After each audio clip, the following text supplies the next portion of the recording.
Festiwalu Polskich Filmów Fabularnych w Gdyni, Tomasza Kolankiewicza, i proszę, żeby powiedział kilka słów na początek. Tak, dzień dobry. No, ta nazwa festiwalu nie jest łatwa, ona się zmieniała też w ostatnich latach dosyć często, więc nie jesteś tutaj pierwszą osobą, która się pomyliła. Ostatnio nawet przewodniczący jury konkursu głównego, nagrywając zapowiedź, właśnie też się pomylił. Festiwal Polskich Filmów Fabularnych w Gdyni. To jest ta 5. edycja, trochę niefortunna w tym roku. Nie najlepszy mi się rok trafił na debiut, ale bardzo się cieszę, że to spotkanie się odbywa. Wydaje mi się, że to jest bardzo ważny temat. W ogóle troszeczkę nam pandemia teraz przykryła różne problemy, ale nie wiem, czy Państwo pamiętają w ogóle jeszcze, od czego ten rok się zaczynał, tych pożarów strasznych w Australii. I wtedy zupełnie inne tematy były jak gdyby właśnie takim głównym powodem do niepokoju. I wydaje mi się, że niestety, ale musimy jak gdyby cały czas o tym też przypominać, że jak gdyby ta katastrofa klimatyczna zeszła troszeczkę na drugi plan teraz, ale ona nadal jest jednak najniebezpieczniejszą rzeczą, która się dzieje wokół nas. I niestety to właśnie ludzie się do tego przyczyniają w bardzo duży sposób i to jest też bardzo ważne, żeby właśnie w różnych branżach, także w branży filmowej, jak gdyby mieć tego świadomość i starać się zrobić wszystko, żeby z tym walczyć. Tutaj oczywiście na pewno kluczowe są jakieś takie systemowe rozwiązania, natomiast też takie budowanie świadomości. Także jak tylko prowadząca dzisiejszy panel przyszła do mnie z tym pomysłem właśnie, żeby coś takiego zrobić w Gdyni, to ja od razu jak gdyby się do tego przyłączyłem, bo wydaje mi się, że to jest to budowanie świadomości jest bardzo ważne i to troszeczkę jest w Państwa rękach, żeby też na swoim jak gdyby podwórku wprowadzać te rozwiązania, no bo staramy się działać proekologicznie prawda, w życiu codziennym, ale też warto jak gdyby pamiętać o tym właśnie w życiu zawodowym, gdzie czasami się jak gdyby z racji przyzwyczajenia po prostu zapomina o takich rzeczach. Więc bardzo się cieszę, że ten panel się odbywa. On oczywiście, można w nim uczestniczyć teraz, ale on oczywiście potem też będzie dostępny, także mam nadzieję, że tutaj wiele ciekawych pomysłów się pojawi i może też jakichś ważnych deklaracji. Także witam i bardzo się cieszę, że mimo, że w takiej upośledzonej formie online'owej, ale jednak możemy się spotkać i te ważne tematy poruszyć. Super, dziękujemy Ci, Tomku, za słowa wprowadzenia. Cieszę się również, że się zgodziłeś, żebyśmy ten panel przeprowadzili właśnie na Festiwalu Polskich Filmów Fabularnych w Gdyni, 45. edycji. Oczywiście w planach było wielkie wydarzenie na sali konferencyjnej z wieloma zaproszonymi gośćmi i ogromną publiką. No niemniej jednak warunki, jakie mamy pandemiczne, sprawiły, że jest to w ten sposób przeprowadzane, ale tak jak powiedziałeś, mam nadzieję, że to nie przeszkodzi w dyskusji, a być może dotrze do jeszcze większej ilości osób dzięki temu, że jest dostępne przez internet. I chciałam powitać naszych zaproszonych panelistów i gości. Zacznę może od kobiet. Jagoda Szelc, reżyserka i scenarzystka, która od dawna też publicznie wypowiada się za taką troską o klimat i o tym, że jakby tworzenie filmów też może być robione w zgodzie z naturą. Monika Głowacka, kierowniczka łódzkiej komisji filmowej, która jako jedna z pierwszych wprowadziła rekomendacje zielone, które mogą producenci stosować na planach filmowych. Jest to też częścią wniosku. Witam też Stanisława Zaborowskiego, producenta kreatywnego i kierownika produkcji z firmy Silver Frame. Stanisław jako członek ekipy sekcji młodych producentów też jest jednym z zwolenników wprowadzania zielonych rozwiązań na plany filmowe. Ja pisząc pracę moją dyplomową na ochronie środowiska też się ze Stanisławem konsultowałam w tych sprawach, wiem, że jest zaangażowany. I na koniec, last but not least, Bartosz Bielenia, aktor filmowy i teatralny, który też jest znany z tego, że jest zaangażowany w takie ruchy jak Extinction Rebellion i świadczy też swoim, powiedzmy, życiem o tym, że troszczy się o środowisko. Cieszę się, że wszyscy przyjęliście moje tutaj zaproszenie do dyskusji, ponieważ się prawie wszyscy znamy, pozwolę sobie mówić do Was po imieniu. żeby tutaj nie stwarzać jakichś sztucznych sytuacji. No już nie zwlekając, przejdziemy do tematu. No tak jak Tomasz powiedział, troska o środowisko naturalne powinna być zarówno w naszym życiu prywatnym, jak i zawodowym. W Polsce mówi się od jakiegoś czasu już o tym, żeby produkcja filmowa była realizowana w sposób bardziej zrównoważony, żeby były stosowane zielone rozwiązania na planach. Niemniej jednak nie mamy jeszcze żadnego wypracowanego systemu czy zbioru przepisów, czy sposobu finansowania takich zmian. I myślę, że potrzebne jest nam pewne podejście systemowe do tego, żeby te zmiany wprowadzać. Chciałam pokrótce przedstawić, na czym polega takie podejście systemowe. Ostatnio to obejrzałam w jednym z wideo, które przygotowała Szkoła Ekopoetyki wraz z Instytutem Reportażu i Climate Kick. Jest to seria krótkich wideo, które są dostępne na YouTubie. I chodzi o to, że podejście systemowe do zmiany wymaga od nas zmiany naszego starego myślenia, utartych pewnych schematów i obalenia pewnych paradygmatów. Powinniśmy rozpoznać system, jak się mówię system, bo chodzi o produkcję, o cały proces produkcji filmowej jako pewną całość. Zobaczyć, jak on funkcjonuje i jakie są w nim elementy i jacy są w nim, powiedzmy, agenci, którzy działają. I wszyscy w tym systemie są istotni. Jakby wszystko jest ważne, zarówno ważny jest reżyser, producent, aktor, instytucje finansujące, instytucje, czy na przykład kontrahenci, którzy u nas na planie pracują. I powinniśmy się wsłuchać we wszystkie głosy tutaj. I zmiany, które zachodzą, powinny zachodzić równolegle na tych wszystkich polach. Jedną też z takich charakterystycznych rzeczy dotyczących podejścia systemowego jest to, że to jest też wszystko w ciągłym ruchu i że cały czas się uczymy, czyli być może niektóre te propozycje zmian, które prowadzą do zrównoważonej produkcji, będziemy musieli wypróbowywać i zobaczyć, czy one działają, czy one nie działają. I teraz może już myślę, że to wszystko i to wymaga w sensie takiej współpracy pomiędzy nami wszystkimi. I chciałam się tutaj, być może zaczniemy od Moniki Głowackiej. Chciałam się Ciebie, Monika, spytać, jak to wygląda z poziomu Funduszu Filmowego i Komisji Filmowej. Jakie działania już prowadzicie, czy prowadziliście? Co jeszcze stoi przed nami? Jakie są wyzwania, aby te zmiany wspólnie wprowadzać? Dziękuję za zaproszenie. Zacznę może od tego, bo faktycznie staramy się myśleć o zrównoważonej produkcji u nas w regionie i to się zaczęło 2 lata temu, ale nie jesteśmy jedyną w ogóle komisją i funduszem regionalnym w Polsce, który zaczął o tym myśleć i też chciałam później jeszcze powiedzieć o działaniach Krajowej Izby Producentów Audiowizualnych, bo to jest też organizacja, która od 2 lat ponad też wdraża i stara się szukać pewnych rozwiązań stricte dla branży. Natomiast my byliśmy trochę zainspirowani 2 tematami. Pierwszy, ponieważ jesteśmy członkiem organizacji zrzeszającej regionalne fundusze filmowe w Europie, a ten trend produkcji neutralnej dla środowiska rozpoczął się już dość dawno temu i pewne rozwiązania w Europie są, one nie są tak kompleksowe, jakbyśmy się tego spodziewali, natomiast na pewno są zdecydowanie bardziej rozwinięte niż w Polsce. Postanowiliśmy przyjrzeć się tym działaniom podejmowanym w innych krajach w Europie.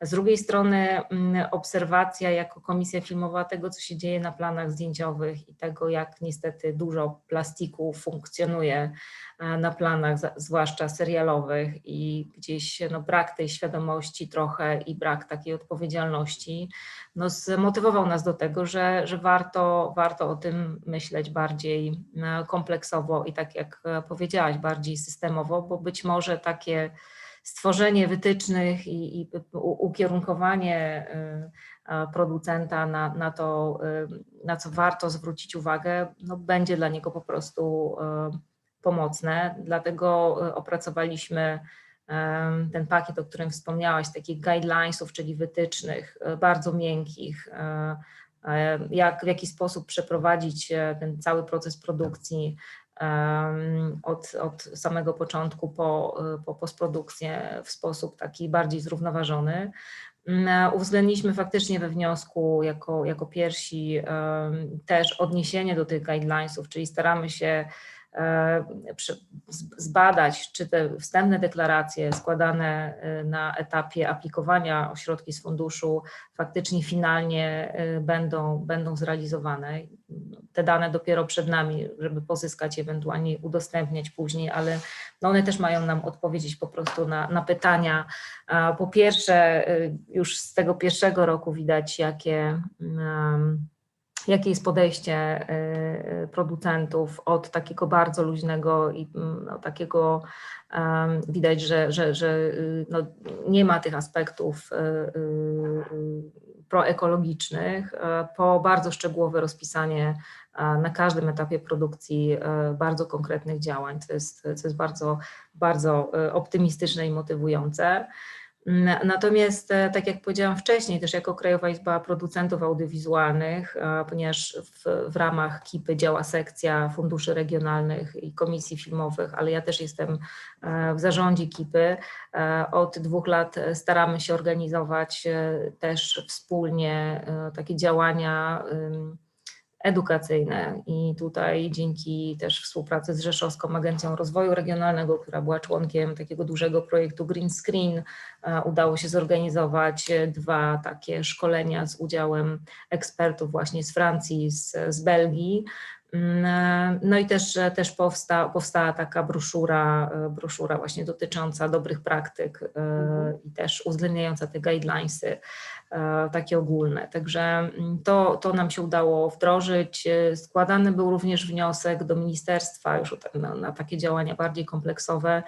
Niestety na razie bezskutecznie do Ministerstwa Ochrony Środowiska, natomiast no to jeszcze przed nami też jako organizacja myślimy o tym, żeby właśnie przygotować cały system szkoleń, też w ramach Forum Dialogu Branży Filmowej, w ramach sekcji green filmingowej zaproponowaliśmy dyrektorowi, żeby też właśnie tego typu szkolenia przygotowywać i takie z jednej strony wprowadzające w ogóle do tego tematu zrównoważonej produkcji, ale z drugiej strony też szkolące po prostu już takich ekomenadżerów, którzy mogliby pracować przy konkretnych produkcjach. A i rozumiem, że to są szkolenia, które by były przeprowadzane w ramach KIP-y, PISF-u czy w ramach filmowych? KIP-y z finansowaniem Instytutu, jeżeli byłaby taka możliwość oczywiście, czy jeżeli byśmy przeszli pozytywnie weryfikację wniosków. Rozumiem. Super, dzięki Monika. Teraz ja bym prosiła o wypowiedź być może Stanisława jako producenta, który by już tutaj zachować taką ciągłość, ale jeszcze chciałam, proszę Państwa, podziękować naszym partnerom, ponieważ tutaj bardzo wiele też, tak jak mówiłam o tym, że jest to zmiana, w której uczestniczymy wszyscy i od razu jak ja zaproponowałam to wydarzenie, zgłosiły się następujące instytucje i organizacje, które nas tutaj wsparły jako partnerzy wydarzenia i jest to właśnie KIPA, Sekcja Młodych Producentów z KIPA, Gildia Reżyserów, Gildia Producentów, EC1 Łódź Film Commission, Krakowskie Biuro Festiwalowe Kraków Film Commission, Lubelski Fundusz Filmowy oraz Mazowia Warsaw Film Commission. Wszystkim partnerom naszym super dziękujemy i myślę, że będziemy razem dalej współpracować w kierunku zmiany. A teraz prosiłabym Cię, Stanisław, żebyś powiedział nam, jak Ty jako producent wprowadzasz zielone zmiany na swoje plany i przed jakimi wyzwaniami stajesz, organizując produkcję? No przede wszystkim myśląc o produkcji, trzeba zacząć chyba od siebie, czyli od organizacji biura i można już tutaj zacząć wprowadzać ekologiczne rozwiązania. Można oszczędzać energię elektryczną, można redukować ilość klimatyzacji na rzecz wietrzenia przestrzeni, można ograniczać ilość wydruków na rzecz digitalizacji plików i przesyłania ich między współpracownikami. Można też korzystać z jednej przestrzeni zamiast z oddzielnych pokoi przy organizacji biura produkcji. To są takie drobne zmiany, ale one już są ważne na etapie przygotowywania produkcji, która trwa kilka miesięcy przed wystartowaniem planu. I później na samym planie na pewno też jest szereg rzeczy, które można byłoby wprowadzić, ograniczając ilość energii elektrycznej, korzystając z odnawialnych naczyń, korzystając z recyklingu, korzystając z biodegradowalnych produktów i tworzyw, które są używane do budowania scenografii, wypożyczając, a nie kupując kostiumy, korzystając z transportu zbiorowego. No, szereg kolejno wprowadzanych zmian, które ułatwiają i działają na rzecz produkcji ekologicznej. Ale też wydaje mi się, że na etapie tym bardzo wczesnym, już na etapie pisania scenariusza można zacząć myśleć o ekologii i pewnie Jagoda na pewno tutaj więcej powie, bo samo założenie już wpływa na następne etapy i wydaje mi się, że to jest ten etap, gdzie już trzeba byłoby myśleć o ekologii. Super. A czy ty widzisz jakieś wyzwania takie jako producent, czy jakieś kolejne kroki, które należałoby podjąć, żeby ułatwiać producentom zrównoważoną produkcję? Wydaje mi się, że bardzo ważne jest teraz, aby ekonomię połączyć z ekologią, czyli żeby wprowadzanie ekologicznych rozwiązań było też ekonomiczne i aby ten system się zaczął domykać, abyśmy też mogli korzystać z pewnych dofinansowań albo odzyskiwać pieniądze, które musimy nadkładać na ekologię, tak żeby to się równoważyło w budżetach, żeby to nie było dla nas wyzwanie, ale jak gdyby pewna praktyka, którą zaczynamy wprowadzać, bo ona nas nie boli, w cudzysłowie, ekonomicznie. Dlatego domknięcie pewnego systemu i myślenie i współpraca z instytucjami państwowymi jest, wydaje mi się, kluczowa do tego, żebyśmy teraz wprowadzili efektywnie działania na rzecz poprawy środowiska, bo producenci jak gdyby będą chętniej wprowadzać to, jeżeli za tym będą szły jakieś korzyści. I one nie tylko muszą być korzyściami finansowymi, mogą to być też korzyści w postaci barterów albo współpracy z jakimiś instytucjami albo dodatkowymi punktami przy ocenie wniosków. Są różne rozwiązania stosowane. Rozumiem. Super. No to dziękuję Ci, Stanisław. Myślę, że to jest też tutaj spore wyzwanie, żeby takie systemy obmyśleć, żeby one jakoś działały też efektywnie. No ale mam nadzieję właśnie, że tutaj przy udziale Komisji i Regionalnych Funduszy Filmowych we współpracy z PISF-em będzie to możliwe. Nie wiem, czy Ty coś chciałaś powiedzieć, Monika, dodać jeszcze do tego, Monika? Tak, dlatego, bo my też mieliśmy ostatnio taką dosyć dużą dyskusję na ten temat, ponieważ utworzyła się taka grupa też nieformalna, w skład której właśnie członkiem tej grupy jest między innymi Staszek, ale też Julian Dworak z klubu producentów reklamy. Tam też jest kilku innych producentów, też między innymi zaprosiliśmy Watch Out Production, które już wdrażało określone rozwiązanie ekologiczne, Centrala Film, czyli Paweł Kosuń. No i też rozmawialiśmy właśnie o tych wyzwaniach, jak tutaj zadziałać motywująco na przede wszystkim producentów, no bo oni odpowiadają za cały ten proces produkcji i też te działania, które są podejmowane, takie rozwiązania systemowe dotyczą właśnie przede wszystkim tej grupy.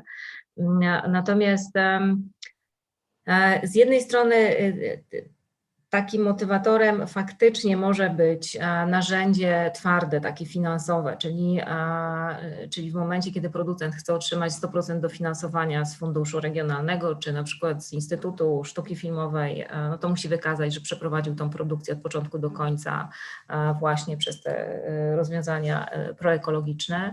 Natomiast z drugiej strony pytanie jest też takie, czy to powinny być tylko i wyłącznie takie narzędzia, bo mnie nikt nie płaci za to, że segreguję śmieci, czy ja nie dostaję jakiegoś dodatkowego wsparcia czy zachęty za to, że właśnie, no nie wiem, staram się ograniczać w ogóle produkcję śmieci, czy ograniczam zużycie energii, wyłączając właśnie światło, więc dla mnie to jest też kwestia postępowania dwukierunkowego, czyli takie uświadamianie, jednak ten poziom w ogóle wiedzy Polaków, taki związany z ekologią, jest bardzo niski i to też wykazały badania tegoroczne. On jest na poziomie kilku procent, w związku z tym no jednak musimy uświadamiać i budować te podstawy zachowań. I to jest też to, co Tomek powiedział na samym początku, że też to, co wyszło w badaniach KPR-u wśród swoich członków, że zachowujemy się w życiu prywatnym w określony sposób i staramy się właśnie być eko, natomiast jak przechodzimy w to życie nasze zawodowe, to już gdzieś nam to umyka. Pytanie dlaczego, więc też chcielibyśmy podjąć się takiej analizy właśnie tego, jakie są w ogóle motywatory wprowadzania takich rozwiązań ekologicznych, jakie są bariery właśnie z tym związane, czyli co pomoże no, zmieniać trochę to myślenie, ale no, też uważam, że to nie do końca tylko i wyłącznie zachęty finansowe powinny być tymi motywatorami, ale przede wszystkim no, zmiana naszych postaw. Zmiana postaw i zmiana pewnego sposobu myślenia i opowiadania pewnie o tym. I tutaj chciałabym przejść i zadać pytanie Jagodzie Szelc, reżyserce. Jak ty, Jagoda, jako twórca, myślisz, że możesz wpływać na to, czy produkcja jest mniej czy bardziej ekologiczna? I jak reżyser, właśnie kto komunikuje, czy jak reżyser motywuje swoją ekipę do bardziej zielonych zachowań? Może też tak jeszcze nawiążę trochę do słów pani Moniki, bo to jest tak, wiemy też właśnie, reżyseria uczy, że nie da się o czymś nie myśleć, tylko trzeba o czymś myśleć, czyli zastępować myśli. I tak mi się wydaje, że taką najważniejszą gdzieś pracą do podjęcia to jest odmitologizowanie pewnych słów, na przykład zmiany klimatyczne albo kryzys klimatyczny. Wydaje mi się, że najbardziej adekwatnym terminem jest katastrofa klimatyczna. I w tym sensie bardzo często też w rozmowach z ludźmi, z którymi pracuję, ale też ci ludzie akurat bardzo dobrze to gdzieś też rozumieją, używamy tego terminu, żeby tego nie dysocjować, czy nie rozszczepiać rzeczywistości. I to jest chyba jedna taka najważniejsza praca do wykonania. Ja mam gdzieś też trudność z tym terminem zero waste, ponieważ on jest szalenie trudny i idąc tak za Anią Piętą, która też była naszym w projekcie, który jak gdyby powstaje, no jakoś nie może powstać, właśnie też jest miał być to taki super ekologiczny projekt filmowy, ale tam green managerką będzie, mam nadzieję, Ania Pięta i Ania Pięta mówi, że termin less waste jest czasami bardziej motywujący, ponieważ problemem ekologii jest też często to, że ludzie myślą, a propos nawiązując do słów, jak to się dzieje, że nie jesteśmy w stanie czegoś przełożyć na zawodowe zachowania, a w domu staramy się. Wielkie ciśnienie wynikające z tego, że wszystko albo nic i szczególnie wydaje mi się, w ogóle to jest taka cecha narodowa, że jeśli nie możemy czegoś 100% zrobić, to porzucamy to. Chyba trzeba przekwalifikować myślenie na takie robimy tyle, ile możemy.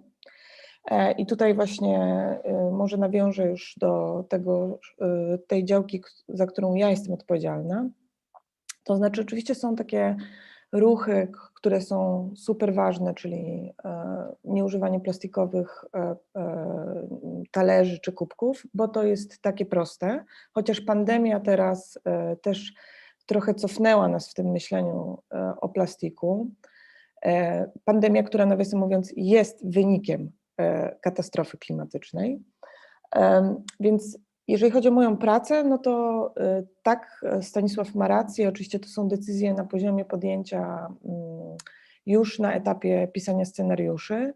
Wydaje mi się, że często my, scenarzyści, scenarzystki i reżyserzy i reżyserki, szukamy atrakcji, czy jak gdyby chowamy się w swoje jak gdyby braki warsztatowe czy umiejętności, zasłaniając się na przykład spektakularnymi lokacjami. Ja nie mówię, że czasami to jest oczywiście potrzebne, ja też robiłam plany wyjazdowe, natomiast wydaje mi się, że zawsze trzeba sobie zadawać to pytanie takie, czy jak film w istocie swojej może być zminimalizowany, jeżeli chodzi, przepraszam, tutaj taka osoba przechodzi,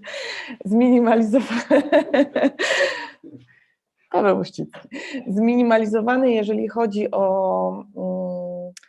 o takie wartości, na przykład, że często się fiksujemy na to, żeby znaleźć idealną lokację, a nie myślimy w kategoriach dobrego warsztatu, czyli w jaki sposób te lokacje, które mamy teraz, którymi teraz operujemy, mogłyby być przekwalifikowane na rzecz naszego scenariusza. Często to są rzeczy, które wzmacniają nasze filmy tak naprawdę, a na przykład lokacje są od siebie nieoddalone tak bardzo, tak? Bo my mamy też tendencję do tego, żeby znaleźć coś na Kujawach, a później resztę nakręcić w Zakopanem, bo tam jest idealny dom, tak?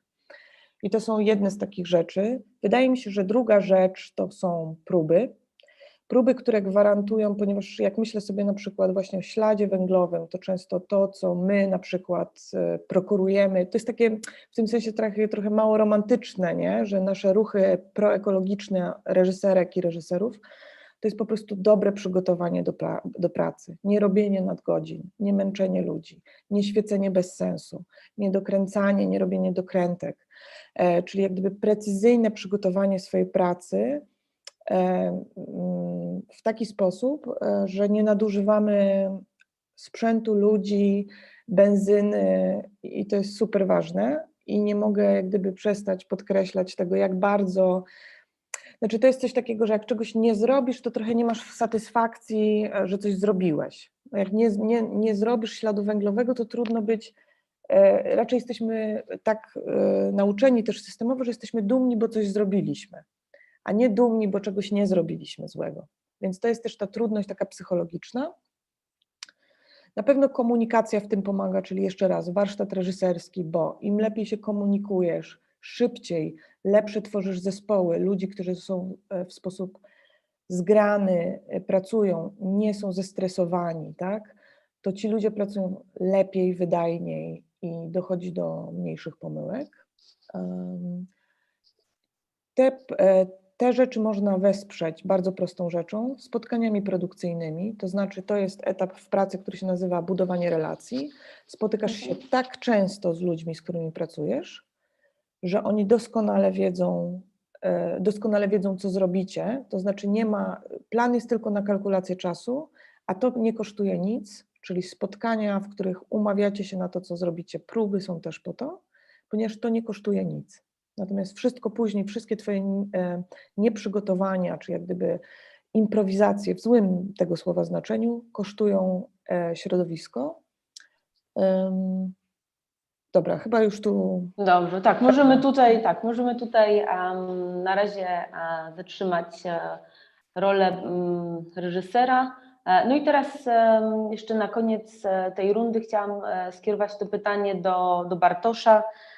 Bartosz, jest taka opinia, trochę pewnie uzasadniona, a może i nie, że aktorzy zasługują na takie specjalne traktowanie i być może to się nie dzieje na wszystkich planach, no ale niektóre plany to są oddzielne kampery, specjalny transport i tak dalej. I być może to jest niekonieczne, no ale jednak to się w dalszym ciągu dzieje i aktorzy są do tego przyzwyczajeni i być może to jest jeden z tych paradygmatów, że właśnie każdy aktor powinien mieć oddzielny transport i jechać swoją limuzyną na plan. Ja już trochę przerysowuję sytuację Bardzo oczywiście. przerysowo. W sensie, do wszystkich, którzy oglądają, nie byli na planie, nigdy tak nie jest. Trochę celowo to zrobiłam, ale być może, bo jest ileś tam tych paradygmatów i też jakby no ludzie tacy z ulicy też nie wiedzą, jak to wygląda. No ale też pytanie jest, jak ty jako aktor możesz komunikować i opowiadać, jakby czy być takim ambasadorem zielonej produkcji właśnie w naszej branży. To, o czym mówisz, jest w sensie jest prawdą faktycznie. Często nie zawsze aktorzy mają te specjalne traktowanie i wydaje mi się, że ta jednak funkcja jest dosyć płynna, a zależy jednak od momentu w życiu, w którym się znajdujesz i też od tego, jak mocno zaangażowany jesteś w plan zdjęciowy, ponieważ będąc aktorem zdarza się być na planie 2 dni zdjęciowe, czy nawet 1 dzień zdjęciowy, a zdarza się być przez 90 dni serialu. I tutaj faktycznie wpływ jest różny, ale co nie zmienia tego faktu, że twoja postawa musi się zmieniać wobec tego. Wydaje mi się, że wykorzystanie tego potencjału, jak mówisz, nazwijmy to gwiazdorskiego potencjału, że faktycznie uwaga jest skierowana bardzo mocno na tej roli, na tej funkcji w tym dużym mieście, którym jest tak naprawdę plan zdjęciowy. Bo jest to faktycznie mała społeczność zawiązująca się na pewien czas, w której każda z osób, tak jak powiedziałaś na samym początku, ma swoją określoną funkcję i bez niej tak naprawdę, czyli też jeśli jakikolwiek z pionów zaczyna gorzej funkcjonować, no to reszta też się sypie. I budowanie świadomości przede wszystkim tego, jak twoja praca wpływa na pracę innych ludzi w tym czasie. I tutaj Jagoda wspomniała o przygotowaniu. To też się tyczy bardzo się tyczy aktorów.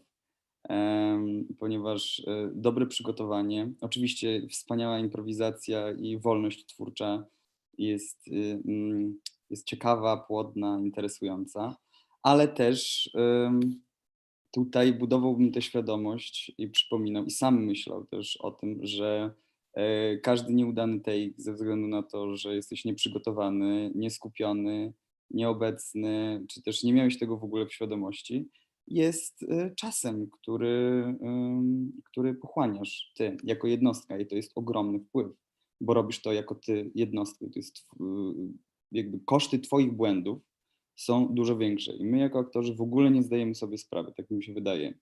Ja osobiście mogę o tym mówić, że bardzo długo nie zdawałem sobie sprawy, jakie te koszty mogą być i jakie te koszty moich decyzji, mojego działania, mojego przygotowania, jakie są. Że to są godziny po prostu światła, to są godziny używania elektryczności, to są robotogodziny całej ekipy technicznej, kiedy ja na przykład daję ciała, nie? A powiedz mi, Bartosz, przepraszam, że ci przerwę wypowiedź, a co sprawiło, że sobie to uświadomiłeś? W sensie pamiętasz ten, nie wiem, punkt zwrotny? To są sprzężone ze sobą czynniki. Przede wszystkim zmiana też w życiu, czyli wegetarianizm, generalne jakby budowanie w swoim życiu tej świadomości ekologicznej, które było stopniowe. I później zdanie sobie sprawy faktycznie, że twoja praca i to, co ja robię, też pojawiło się to w związku z też budowaniem znaczenia tego, co ja robię na planie, że faktycznie przestałem odwiedzać plany filmowe na 1-2 dni, tylko zacząłem być tam cały czas od samego początku też. Zaczynając od etapu produkcyjnego, kiedy też jest dużo przygotowań, jazdy po lokacjach, odwiedzania miejsc, no co jest akurat potrzebne do tego, żeby się dobrze przygotować do roli, czy dobrze przygotować do filmu, ale też później w promocji samego filmu. W naszych rękach, w rękach aktorów jest też często poniesienie tego filmu dalej przez miesiące czy też rok. opowiadania, jakby atencji mediów, sesji zdjęciowych, programów i jakby wykorzystywania tego czasu, też ilość transportów, miejsc, jakby kostiumów do sesji zdjęciowych, to jest naprawdę robi się tego dużo na jedną osobę. A jak starasz się to optymalizować? No bo to rzeczywiście jest ogromny tur promocyjny i jest w to zaangażowanych, tak jak mówiłeś, środki transportu, stroje, światło, fotografowie i tak dalej. Czy masz jakieś sposoby, żeby zoptymalizować te procesy promocji tutaj? Własną etyką zwyczajnie, ponieważ można wywierać wpływ na takich etapach, na przykład na używanie kostiumów z second handu, co staram się robić zawsze. Wybieranie innych środków transportu. Zdarzyło mi się być zmuszonym, żeby przylecieć gdzieś na kilka dni samolotem z innego kontynentu, ponieważ byłem zobowiązany kontraktami, ale pamiętać o tym też wcześniej, w organizowaniu swojej pracy, w organizowaniu terminów. Mieć to po prostu cały czas na uwadze i wiedzieć, że twoje decyzje osobiście ponoszą bardzo duże konsekwencje. Ty ponosisz konsekwencje swoich decyzji.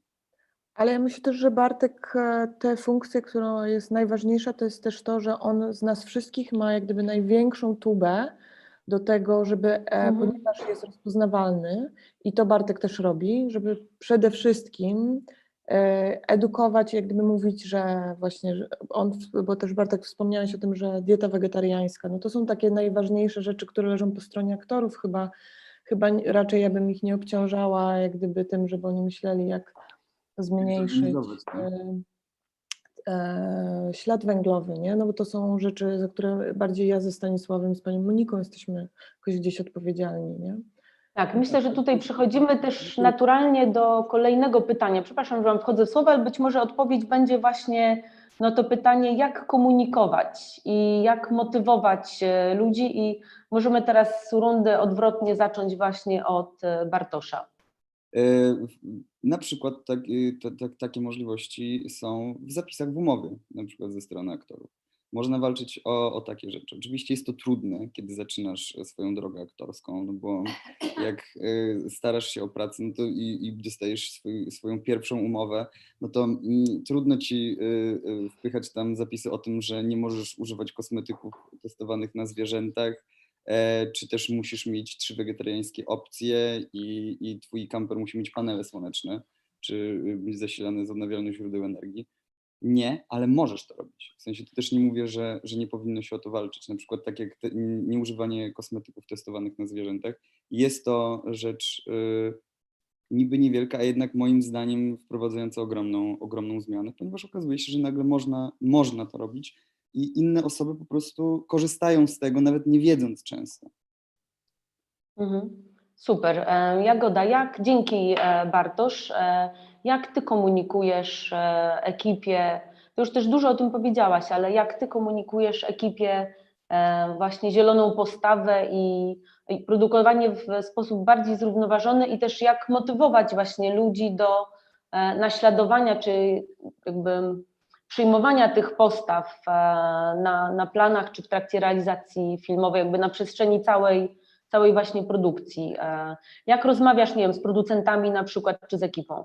Wiesz co, to jest tak, bo wydaje mi się, że to też, co jest ważne w takich zmianach, na przykład tak trochę Bartek powiedział właśnie o tych zmianach, że nie zgadzasz się na pewne gesty pod tytułem, czy że nie używasz tych kosmetyków. Dużo firm, widząc takie postawy, postanawia nie testować na zwierzętach, bo zaczyna wiedzieć, że im się tak chamsko, jak gdyby w takiej trochę tresurze kapitalistycznej nie opyla, tak?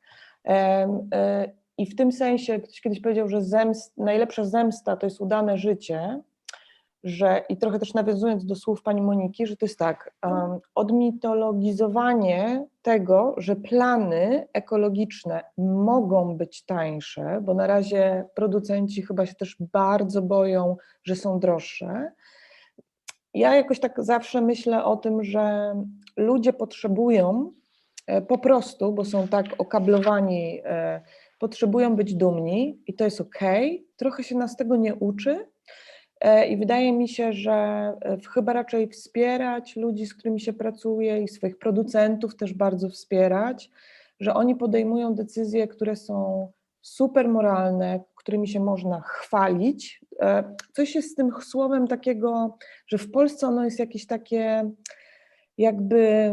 Ma negatywne konotacje chwalić, Tak, nie? a właśnie wydaje mi się, że to ja tak bym chciała teraz to obnażyć, powiedzieć tak, no super jest się chwalić tym, że robi się coś ekstra, chwalić swoich producentów i swój zespół, mówić o tym bardzo głośno, mówić o swoich postawach, mówić o tym, że się na przykład nie zjada zwierząt. To są ważne rzeczy, bo młodsi ludzie, którzy na przykład spoglądają czasami na nas, myślą sobie, jakie fajne życie ktoś ma, albo jak ktoś jest taki, bym powiedziała, spójny, czy ma jakieś centrum i chcecie naśladować, może najlepiej nie we wszystkim, ale jeżeli cię może choć trochę chcieć naśladować w tych dobrych postawach, to jest ten zysk realny, tak?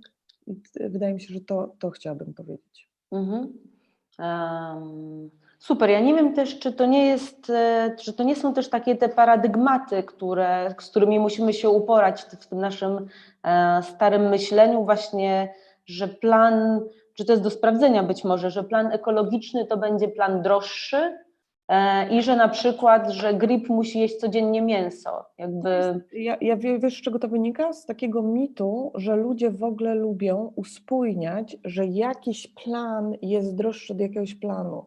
Każdy plan, i tu myślę Stanisław szczególnie, gdyby wie to, jest różny od każdego innego planu i być może niektóre w jakichś częściach coś będzie droższe, coś będzie tańsze. Tego nie da rady w ten sposób objąć, natomiast nie jest prawdą, podobnie jak nie jest prawdą, że są zawsze tańsze, nie jest też prawdą, że są zawsze droższe i w tym sensie to jest na osi. I zostawmy ten element ekonomiczny, bo on jest oczywiście ważny, ale należy cały czas podkreślać, my nie jesteśmy w sytuacji, w której my już mamy jakiś wybór.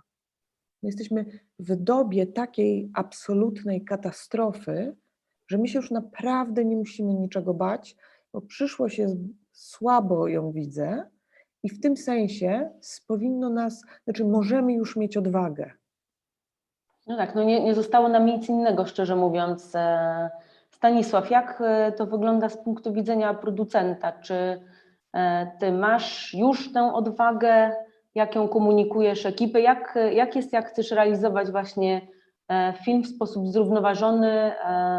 Jak wygląda twoja komunikacja właśnie z ekipą i motywowanie ich do tego? Bo są te motywatory, o których właśnie mówiła Monika, że z jednej strony producenci pewnie oczekują wsparcia instytucji, dodatkowych punktów, ale z kolei oni mają też jakby na sobie niosą tą odpowiedzialność komunikacji i organizacji planu i też rozmowy z ekipą. Czy właśnie to jest, czy ten paradygmat, że grip musi jeść codziennie mięso jest do przełamania, czy nie? Oczywiście każdy plan zdjęciowy jest indywidualny, jak gdyby jest nową inwestycją, nowym podejściem do produkcji, nowymi zasadami, którymi się kierujemy, nowym workflow i oczywiście jest to do wypracowania. I tak jak żeśmy tutaj na początku wspomnieli o tych rzeczach, które możemy wprowadzać jako ambasadorzy albo współpracować z instytucjami, tak bardzo ważna jest moim zdaniem teraz edukacja z osobami, które są naszymi podwykonawcami i osobami, z którymi współpracujemy, bo jak gdyby to się tak rozkłada jak siatka i jest bardzo dużo elementów i osób składowych na tą produkcję i każda z nich powinna mieć tą samą świadomość ekologii, którą my posiadamy, ponieważ oczywiście my możemy do pewnego stopnia kontrolować te wszystkie rzeczy, które są wprowadzane na planie i dbać o to, ale są pewne rzeczy, na które jak gdyby idąc łańcuszkiem do samego początku pracy pewnych osób, nie jesteśmy w stanie tego skontrolować i mieć wpływu, jak bardzo oni są ekologiczni, jakie materiały kupuje scenograf do budowania scenografii, albo nawet jego ekipa budowniczych, albo jak bardzo oni dbają o to, czy scenografia, którą budują, jest czy styropian wala się po całej hali albo po całym polu, gdzie teraz budują jakąś szopę, czy to wszystko jest zabezpieczone, czy agregaciarz, który jest takim symbolem dla mnie tej złej energii na planie zdjęciowym, leje diesla czy biodiesla, albo w ogóle już abstrahuję od tego, że powinniśmy redukować ten agregat na rzecz korzystania z odnawialnych źródeł czy korzystania z sieci publicznej, ale jeżeli już mamy ten plener gdzieś i mamy ten agregat, no to świadomość tego nawet naszego członka ekipy jest bardzo ważna, żeby on już sam w sobie miał poczucie, że musi działać proekologicznie. Okej, rozumiem. Dzięki Stanisław. Które myślisz jeszcze, powiedzmy trochę pociągnijmy ten temat tutaj z dostawcami, bo mi się wydaje, że to jest też istotna sprawa, ponieważ jako produkcja korzystamy z bardzo wielu dostawców różnych usług. Gdzie ty się dopatrujesz największych wyzwań, jeśli chodzi o zielonych dostawców? Czy jest łatwo ich znaleźć? Czy oni w ogóle istnieją w Polsce? I jak się ty do tego zabierasz, jak szukasz zielonych dostawców? No jest bardzo ciężko. Znaczy, przede wszystkim tutaj z Moniką, żeśmy na naszym takim wcześniejszym spotkaniu już rozmawiali na temat jakiejś certyfikacji, próbie katalogowania tych osób, które praktykują ekologiczne rozwiązania u siebie w przedsiębiorstwach, z którymi mamy współpracować na planie. I koniec końców okazuje się, że jak gdyby to się dopiero gdzieś tworzy, to raczkuje i te wszystkie firmy, które dopiero to nawet tyczy się drukowania papierów albo elementów scenograficznych w drukarniach. Czy tam są używane papiery, które są jak gdyby, które można recyklingować, czy nie można ich recyklingować. To są tak drobne rzeczy, na które jak gdyby, o których nie myślimy, a trzeba zacząć myśleć o tym, bo jesteśmy już bardzo spóźnieni. Więc no, dobieranie tych naszych podwykonawców i osób, z którymi współpracujemy, jest oczywiście przez jakiś pryzmat nasz i staramy się jak gdyby dobierać ich pod takim kątem, żeby oni spełniali te warunki ekologicznej produkcji, ale jakichś systemów, które by to obiektywnie oceniały, jeszcze nie ma w Polsce i to dopiero gdzieś powstaje. Super, dziękuję Ci bardzo.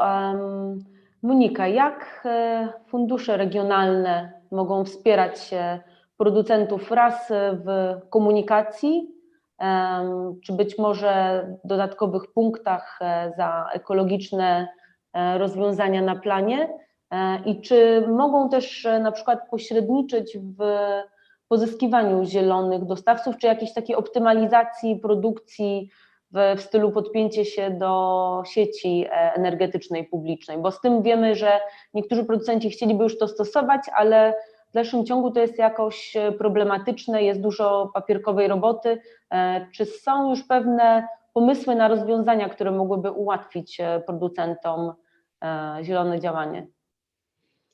No, pomysłów jest wiele, tylko kwestia przejścia od pomysłu do realizacji, bo to jest najtrudniejsze. Faktycznie wprowadzając te zasady czy guidelinesy do funduszu, staraliśmy się też stworzyć taką bazę informacji o dostawcach z regionu, bo wiadomo, że chodzi o to, żeby to były osoby po prostu znajdujące się na danym na terenie Łodzi, czy powiedzmy okolic Łodzi, do tych 20 kilometrów. I był z tym dosyć duży problem, bo jednak nie wiemy też, w jaki sposób określać tych dostawców. Znaczy, o ile mamy certyfikaty określające, czy dany kosmetyk jest ekologiczny, bo tu mamy za sobą bardzo silną kampanię, która trwała latami i to już praktycznie wszystkim w głowach zapadło. Natomiast o tyle nie wiemy właśnie, jak szukać na przykład drukarni, która jest ekologiczna, no bo nie chodzi tylko i wyłącznie o to, żeby papier był powiedzmy z recyklingu, tylko chodzi o to, żeby cały proces produkcji był taki.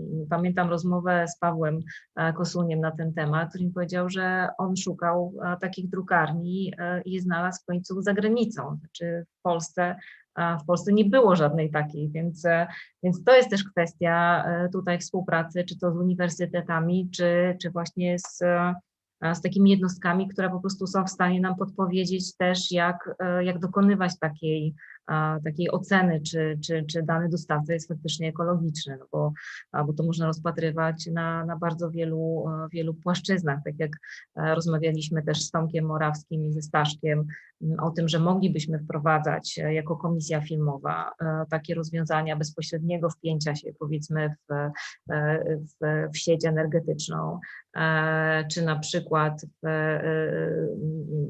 dostawy wody, czyli załatwiać jakieś reduktory albo wypożyczać właśnie jako miasto jakieś kontenery takie zakupione właśnie na plany, które można by było tą wodą miejską zapełniać.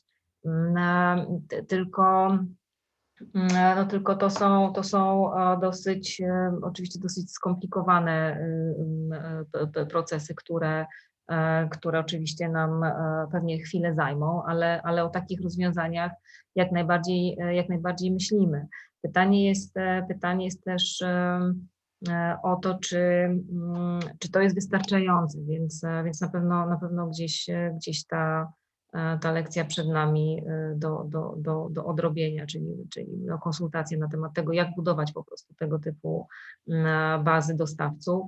I też myślę, że tutaj aspekt dzielenia się takimi dobrymi praktykami, o czym też wspominaliście, bo też myślę, że jednak nie potrafimy, raczej mówimy o tym, co się złego wydarzyło na planach, a nie co było dobrego i też zebranie takich informacji, to o czym też mówił Staszek, czyli wypracowanie takich zasad, gdzie na przykład szukać określonych materiałów, które są ekologiczne, to żeby kwalifikować wydatki związane na przykład z kostiumami, które pochodzą też właśnie, czy to z drugiej ręki są zdobywane, czy w jakiś ponowny sposób wykorzystywane, no to też jest bardzo istotne.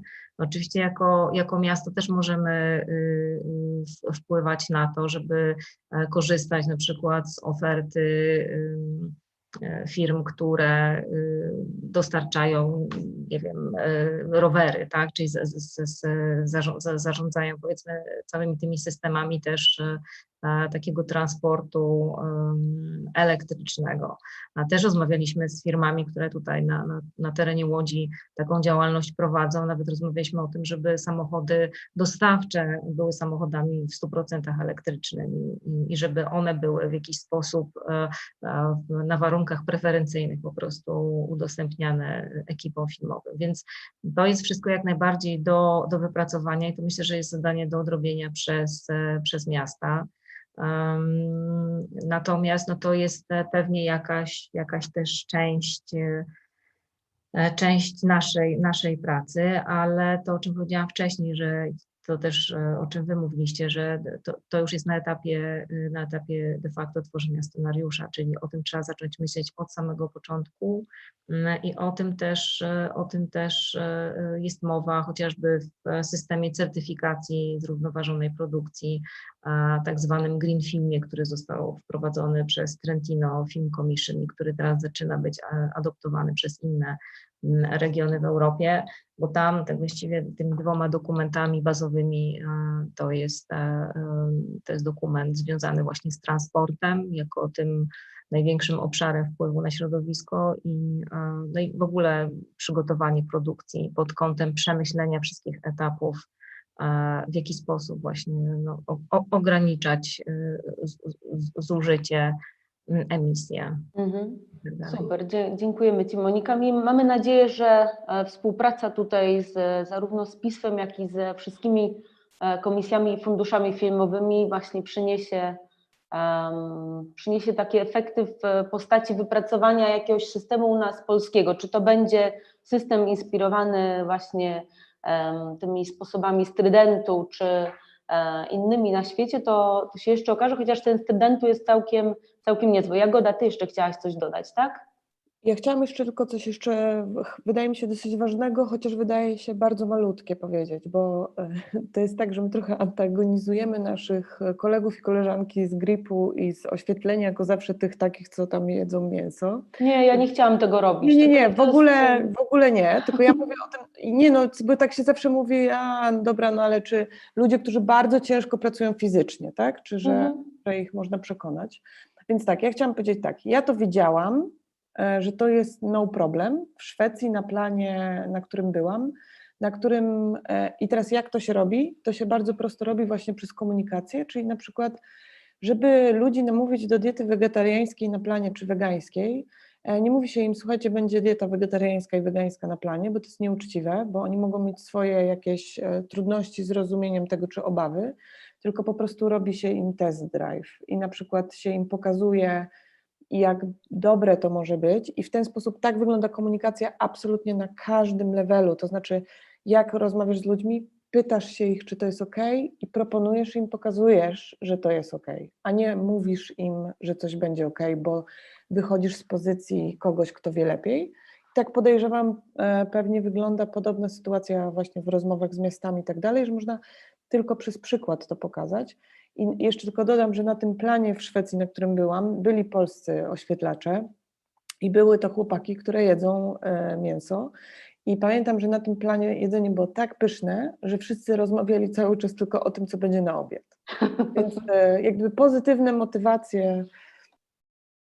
Okej, super.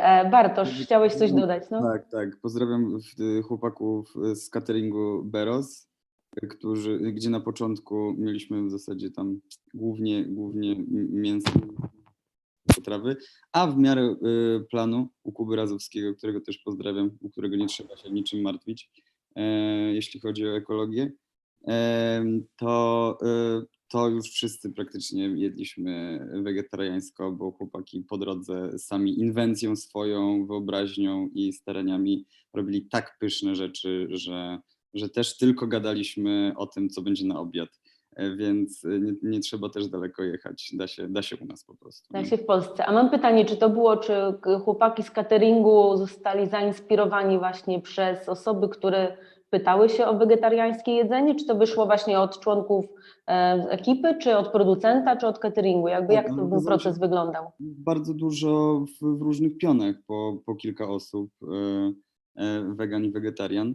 Więc po prostu każdy po kolei przychodził, opowiadał, mówił, proponował, ale oni też byli bardzo otwarci, bo też pytali, na co macie ochotę, co chcecie, co mamy zrobić, a może to być, a możemy to zrobić, a może zrobimy sobie tam. I rozmawialiśmy razem, co byśmy chcieli zjeść, więc też tak wspólnotowo podchodziliśmy do tego, wszyscy dyskutowali o tym, co by chcieli, o czym by marzyli na przykład.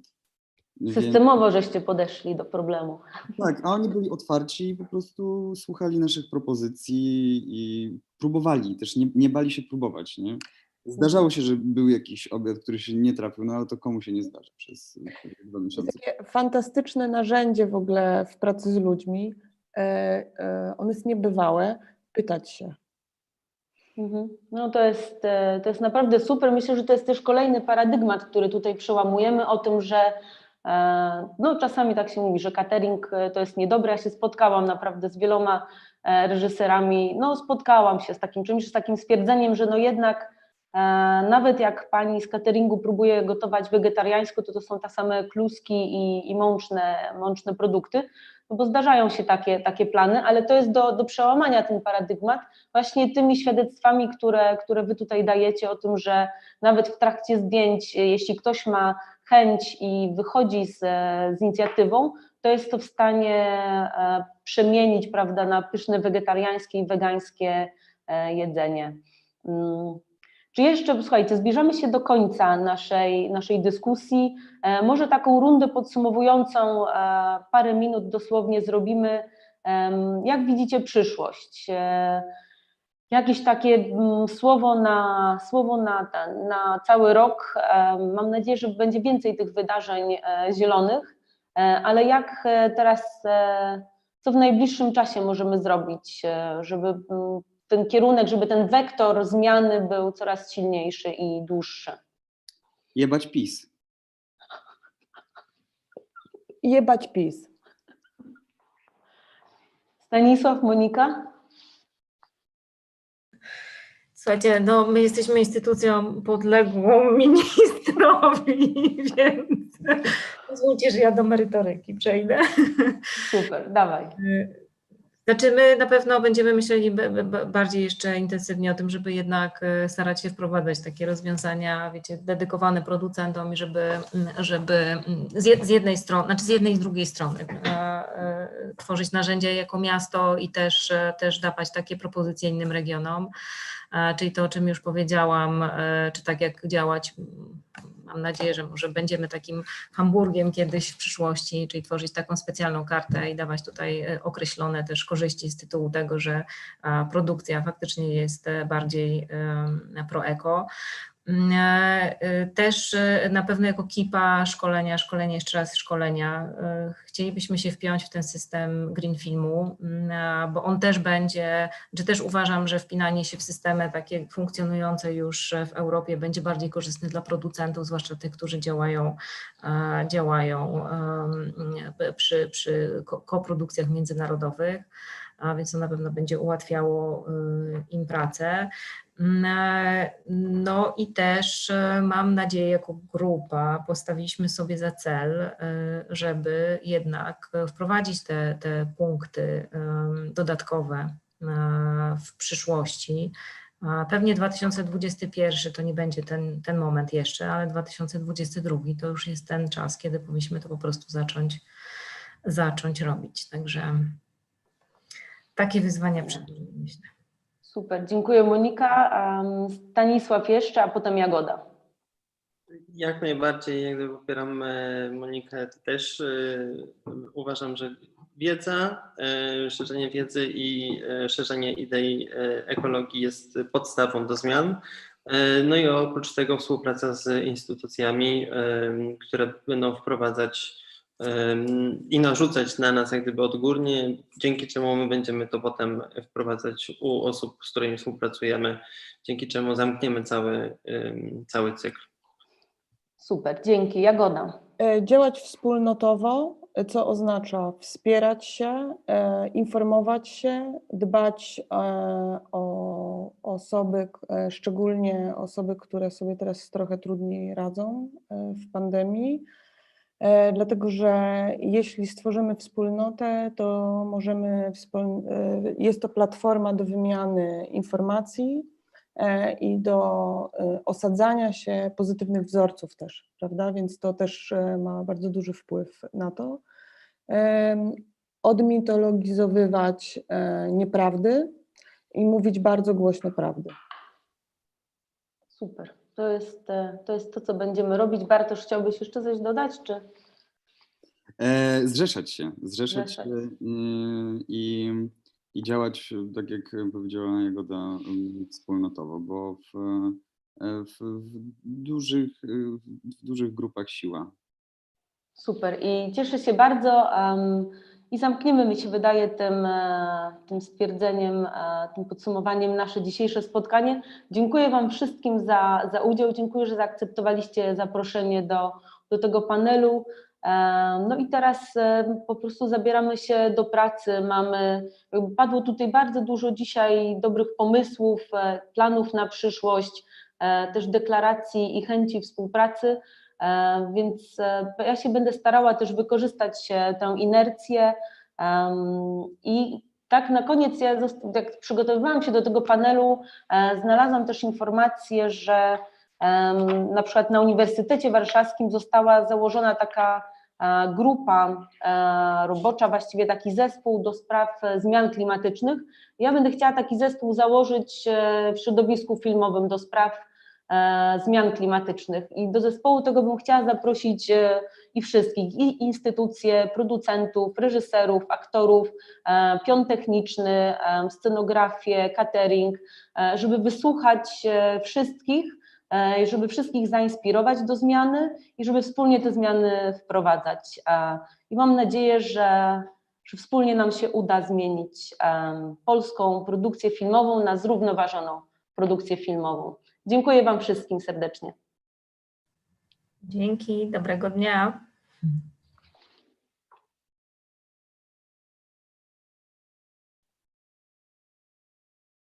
Już zeszliśmy? Tak, możemy się wyłączyć. Tak, dziękujemy, do widzenia, cześć.